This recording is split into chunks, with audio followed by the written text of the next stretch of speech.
ముఖ్యమంత్రి వైఎస్ ఖమ్మం జిల్లా కొత్తగూడెంలో ఆరోగ్యశ్రీ పథకాన్ని ప్రారంభించారు. రాష్ట్రంలో విడతల వారీగా ఆరోగ్యశ్రీని ప్రారంభిస్తున్న ప్రభుత్వం తాజాగా ఖమ్మం జిల్లాలోనూ లాంఛనంగా ఈ కార్యక్రమానికి శ్రీకారం చుట్టారు. ఈ కార్యక్రమం తర్వాత ముఖ్యమంత్రి పేదలకు ఇళ్ల పట్టాలు అందజేశారు. ఇందిరాక్రాంతి ఉద్యోగులకు జీతాలు పెంచుతామని ముఖ్యమంత్రి వైఎస్ హామీ ఇచ్చారు. ఖమ్మంలో యూనివర్సిటీ ఏర్పాటు చేస్తామని చెప్పారు. బహిరంగ సభలో పేదలకు ఇళ్ల పట్టాలు, రుణాలు పంపిణీ చేసిన ముఖ్యమంత్రి వైఎస్ చంద్రబాబుపై మరోసారి ధ్వజమెత్తారు. ఆంధ్రప్రదేశ్ రాష్ట్రంలో ఏ ఒక్క పేదవాడు గాని, సామాన్యుడు గాని, మధ్యతరగతి వాడు గాని ఇటువంటి దుస్థితికి ఏ ఒక్కరూ లోను కాకూడదు, బలి కాకూడదు. వారికి కావలసిన కనీస ఆరోగ్య బీమా ఏర్పాటు చేయాలి.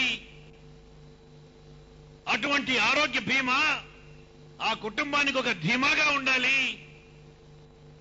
₹1,00,000 గాని, 2 లక్షల రూపాయలు గాని అవసరం వచ్చి ఏ ఒక్క రోజు మా కుటుంబంలో ఏ ఒక్కరికైనా ఇబ్బంది వచ్చింది అని అనుకున్నా ఆ ఇబ్బందిని అధిగమించడానికి ఈ రాష్ట్ర ప్రభుత్వం పూర్తిగా కట్టుబడి ఉండాలి.